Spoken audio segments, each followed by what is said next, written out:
You may recognize Jon Batiste's music from the 2020 Disney Pixar film Soul, in which he composed the score alongside Trent Reznor and Atticus Ross of Nine Inch Nails. Batiste's expertise of jazz and R&B has allowed him to release count 'em, five critically acclaimed studio albums. This year alone, Batiste was the most nominated person at the Grammys. Batiste went on to win Album of the Year that night, which was a decision that I think baffled Batiste most of all. Today, we talk about the album that won him the Album of the Year Grammy, We Are.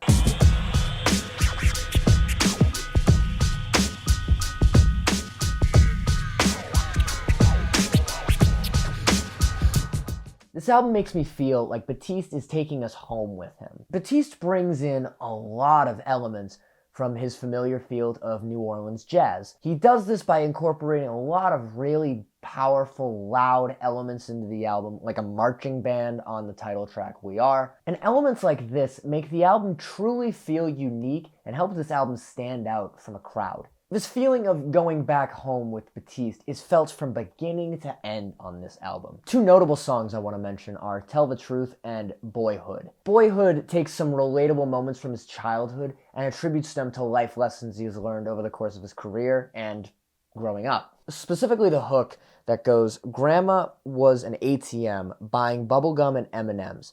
Had to rot my teeth out." This specific line is an excellent metaphor to learning valuable lessons the hard way. And I also think the use of this childhood example helps make this metaphor feel much more approachable, something that the casual listener can just grasp right away. Then we have songs like Tell the Truth, where he has lines like, "Tell it how it is, live how you live." Being the second song on the album, this song and this line specifically helps set the stage for where this album is going to take us. When I hear this song as the second song on the album, it tells me that everything on this album that he's about to share with us is coming from his own life experiences. He isn't making anything fictitious. He's making something that he's basically recollecting experiences from his past and sharing them with you in this album. Not to mention the level of variety on this album makes it such a vivid listen from beginning to end. You could be bobbing your head 1 minute to the slow, soothing sound of songs like Cry, then be dancing around like crazy to songs like What You Talking About. And as the album progresses, it just continues to get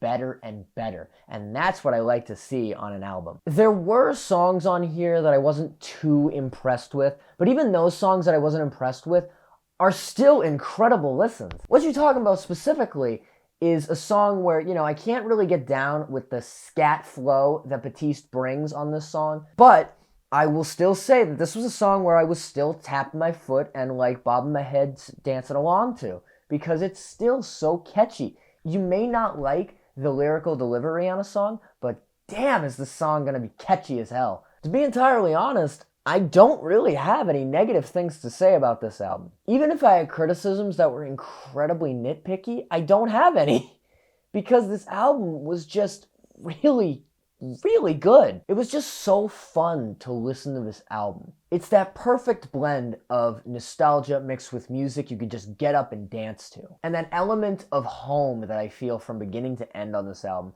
brings that sort of New Orleans jazz feel to me from front to back. It pulls in elements from all genres in music, including Batiste's inspirations, and it makes for a truly remarkable piece of music. Whether you were a jazz and R&B fan or not, this is an album that will instantly hook you upon first listen. Jon Batiste's We Are will be getting a perfect score of 5 out of 5 scratches. I am not afraid to say that Jon Batiste's We Are deserved Album of the Year this year. With excellent musical composition, a creative theme that takes us into Batiste's world, and elements that will either have you slowly vibing or dancing all out, this was truly a tremendous album. I heavily recommend giving this a listen if you have not already, because this was certainly the best album to come out of 2021 by far.